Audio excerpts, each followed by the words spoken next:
So before identifying where exactly we require machine learning, we need to find a problem area, well posed problem areas, or well posed learning problem is what we need to identify. Okay. Definition says a computer program is said to learn from experience with respect to some class of task and performance P if its performance in that task is measured by P, and if it's getting improved over a period of time with experience E. Okay. In order to define a well defined learning problem, three features needs to be identified. Okay. Make a note of these features. One is the type of task or class of task where there is learning required. You need to identify that. And when you start, when you identify that, you need to come out with a performance measure. What is the best performance metric for this task? Okay, you need to come out with that. And what is the experience that is going to be acquired with this task? Okay, you need to identify a task, you need to identify a performance measure to define that task, how good that has been performed or how bad that has been performed. You need to identify a performance measure, followed by what is the experience that can be gained out of that particular task. These are the three important parameters or features that has to be identified to define well posed learning problem. Okay, make a note of this.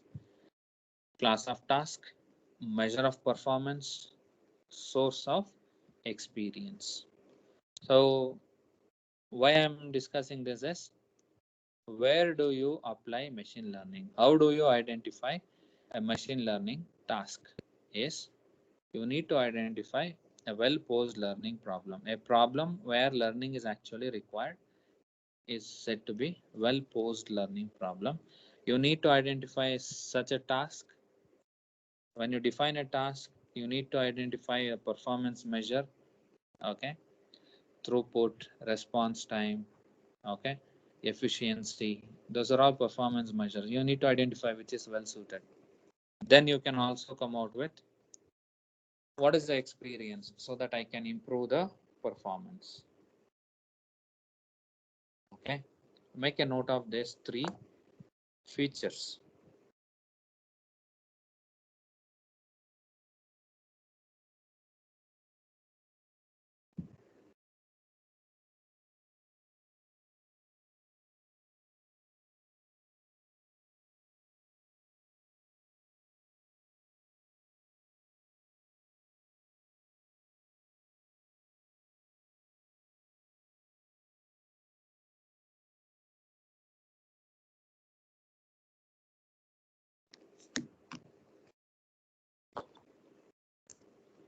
Okay, next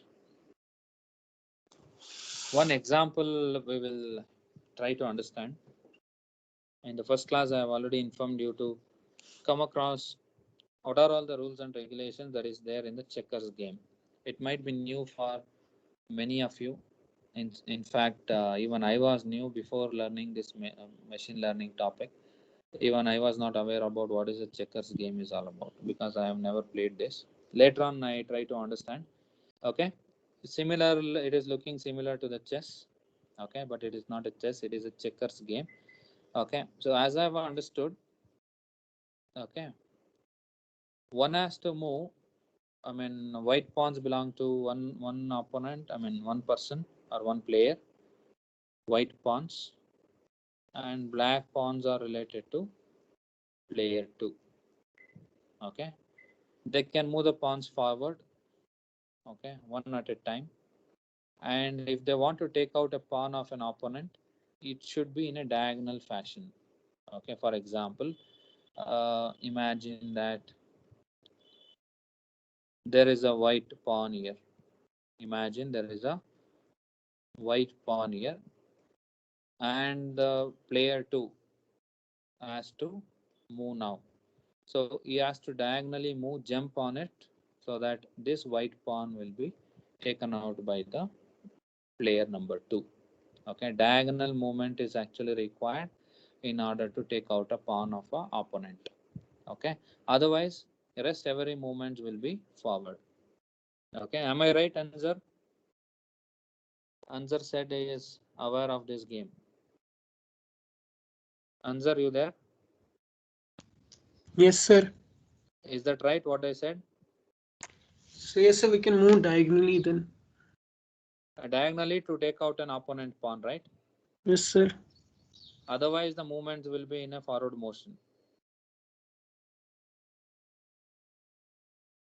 Okay, so very simple rules. So this is one problem area.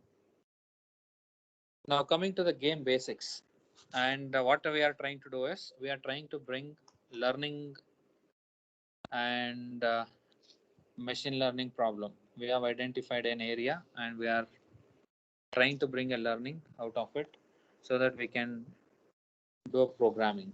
Okay, now checkers is played by two players like a chess. Each player begins with the game with 12 colored discs. Okay, so 12 colored discs. Let me count it from here. 1, 2, 3, 4, 5, 6, 7, 8, 9.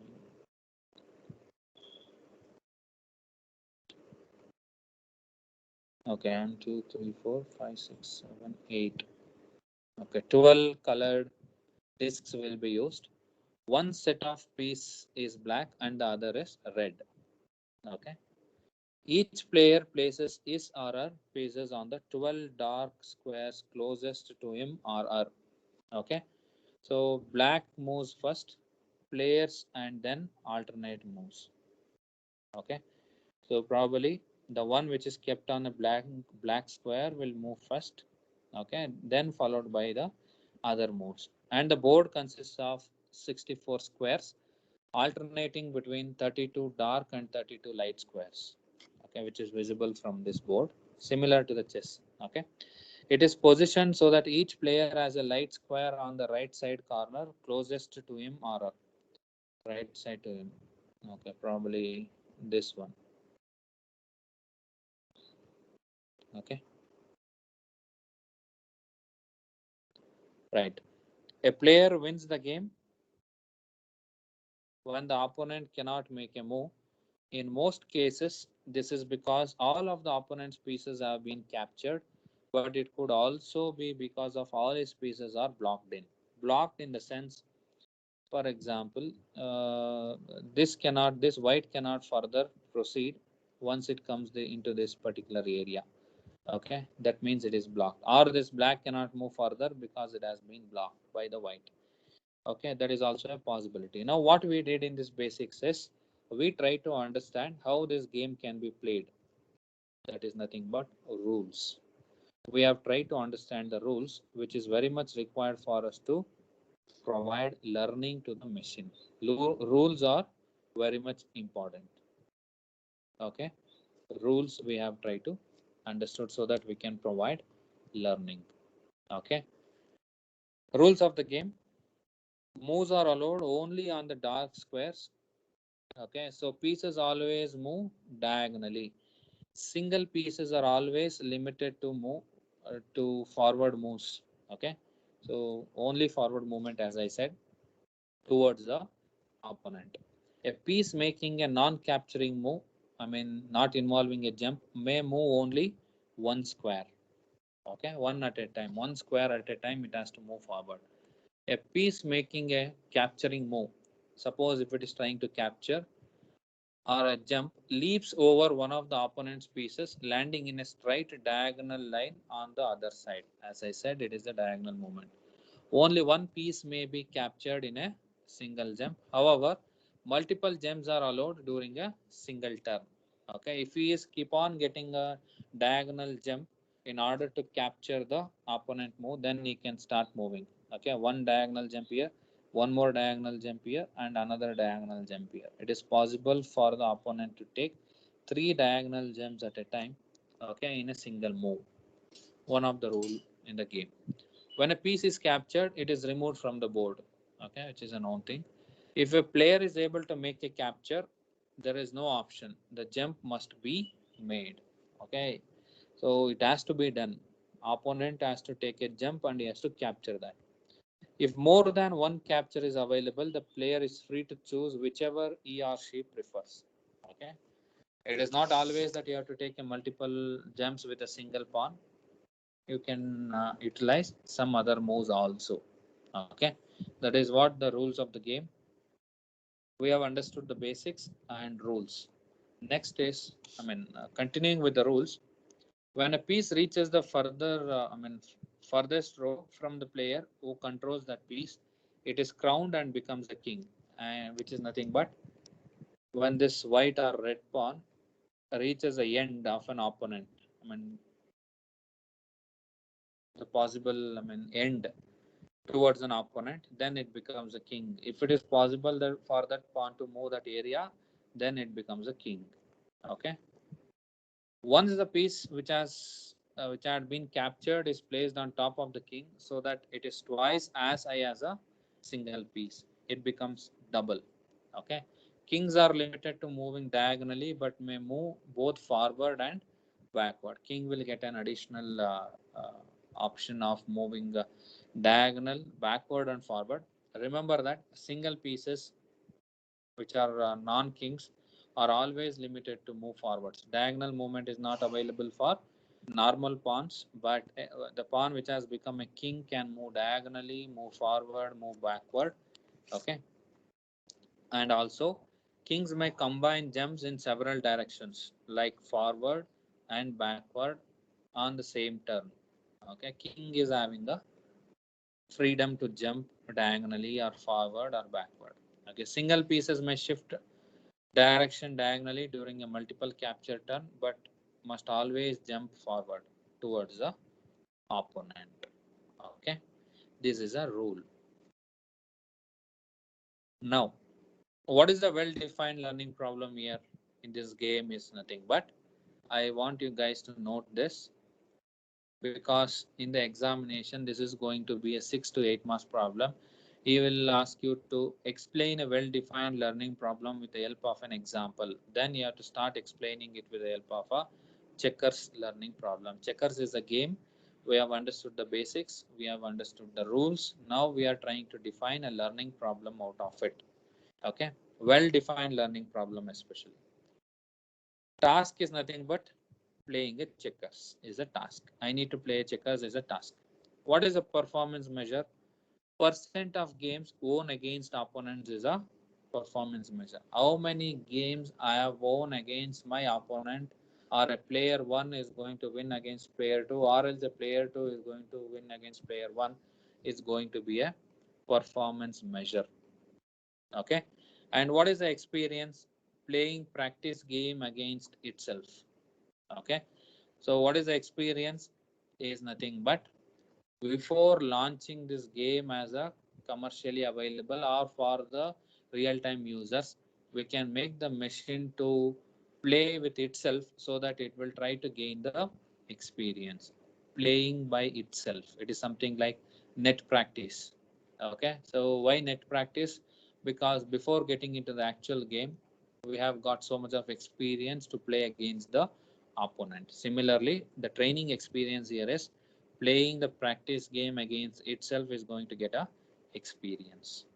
Okay, and a similar kind of one more well-defined learning problem is given here. Handwritten recognition learning problem. What is the task here? Recognize and classify handwritten words within the images. Okay, so it is going to be useful to secure old documents, historical documents to be captured in a digital format. Okay, what is a performance measure? Percentage of words classified correctly. Okay, is going to be a performance measure. How many words have been identified properly, how many of them have been classified properly is going to be a performance measure. Okay, apart from that, what is the experience in this is nothing but a database of handwritten words with given classifications. Okay, in case if we are already provided a database where word is already given and what word is a label is also given. So experience will be gained out of it. That is what and written recognition learning problem is. Two problems we have here. One is a checkers learning problem, playing a checkers game, and another one is recognizing and classifying handwritten words is another problem. Okay, for any problem we need three parameters or features: task, performance metric, experience. Okay, TPE is very much required. So in the examination also you have to clearly define all these things in order to get full marks. Okay, one more example of a similar kind is a robot driving is one more learning problem. What is the task here? Driving on public 4-lane highways using vision sensors, autonomous vehicle. Okay, use the sensor data, capture what is there in front of it. Based on that, movement will be made. Okay, what is the performance measure? Average distance traveled before an error. Okay, who is going to identify that error? A human being who is taking care of that will decide what is the error. Okay, what is that error? As soon as it notices a signal, it has to stop. In case your autonomous vehicle is not going to stop, it is a error. Very simple. And it has to move in a right lane, looking at the white lines that is written on the written on the road. Okay, in case if it crosses that, then it is going to be a error. Okay, so without any error, what is the total distance it has been traveled comes under performance measure. What is the experience? A sequence of images and steering commands recorded while observing a human driver is coming under experience. So human is going to drive. Okay, a camera mounted on the vehicle. He is going to drive, okay, without violating any rules and regulation. That data can be given as an experience for your robot to learn. Okay, because that is a ideal way to drive. So your robot will see to it, it will try to understand to it, and it will start driving. Okay, so that is what experience is. Right? Task is driving a vehicle in a highway without making an error. What is the performance? Without making an error, what is the total distance covered is going to be a performance measure. What is the experience? Use the human driving recorded sequence as a experience. Okay. TPE, it is defined. Okay.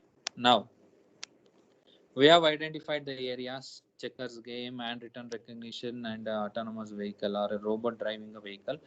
Three areas we have defined. Next, what we need to do here is we have to design a learning system. Use this TPE from the previous: task, performance metric, and experience.